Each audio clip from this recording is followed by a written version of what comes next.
I'm Emma and this is Addison, and we're originally from upstate New York. And where do you guys live now? St. Charles, Missouri. My name is Beth Cameron and I'm from St. Charles County. I first became involved with the care service through the Salvation Army shelter in O'Fallon.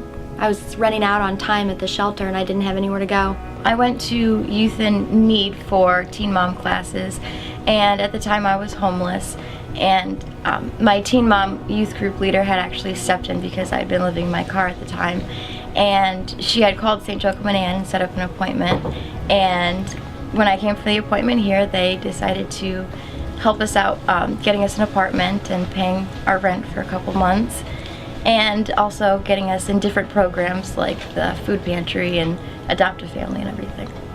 So I contacted them, and just after like an hour interview, it didn't even take very long, I got the deposit for my apartment.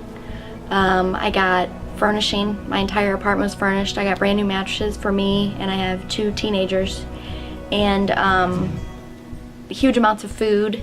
I mean, they really saved my life. They were amazing. The care service offers what we call integrated services. We have a housing program that provides financial assistance in the form of electric, housing, rent. We have a home repair program that assists clients who own their homes so they do not lose their homes to code violations. We also have a food pantry that is a weekly food pantry that provides it's considered a supplement to many of the families who get food stamps so they can pay their other bills. And we also have a child and family development program. We work in St. Charles and Lincoln County with families who are homeless with kids in the family or in crisis, where we provide social services in the form of full assessment, advocacy, lots of financial backing to assist those families to get back into the community.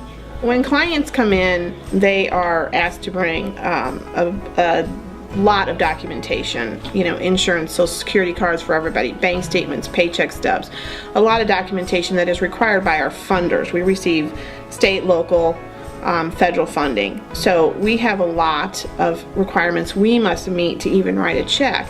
But other than that, we sit with the client and we make a plan. It's called the goal plan. And we go over that with them. And we expect them that if we're going to assist them, we expect them to put some effort forth. It's in even greater detail that we work in the Children and Family Development program with the families who are homeless, because there is an incident usually. You can go back to a precipitating event that led them to this point. And we go back and we try to rebuild them from that point. And if they don't participate, then I can move on to the next person who wants to participate. So when I say strings attached, I expect them to work for it. Many of the people that we serve in our St. Joachim and Care Services are people that are referred by all agencies of all type to just that, to make sure that people remain in their homes, or those that are home, or those that are homeless to be put back in permanency. We are supported primarily through grants, public, private, corporate, but it's that dollar, the 50 cents, the $10 that comes into the organization to fill the gaps that the grants do not. For example, those funds go to, and from the pantry side, it is those private funds, those that we are able to buy produce every week for their families. I would say, if somebody asked me why they should support the care service or the programs that we provide, is because we provide services to people who are just like you and me.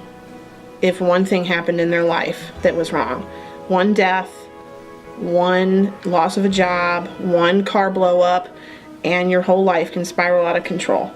So I think that the stereotypical homeless person, the drunk, the alcoholic, the drug dealer, is not what we see.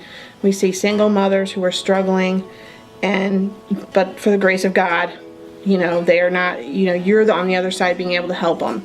So I think it's just, we need to get away from the stereotype and really focus on the person. And it's always about the kids for us. And whether or not you have a strong reaction that the parents don't deserve it, there's a child who's the next generation. And do we want to raise another generation in poverty, or do we want to start to break the cycle? And that's what we want to do here, is break the cycle. If it wasn't for this service, then I would be living in my car right now. I have no idea what I'd be doing right now if the service didn't exist. I would probably be still living in my car and struggling, and this really helps out a lot. Through the 31 years that we've been at St. Joachim Care Services, I have experienced miracles. In fact, I always say we have miracles every day. We learn more from the families than the families learn from us.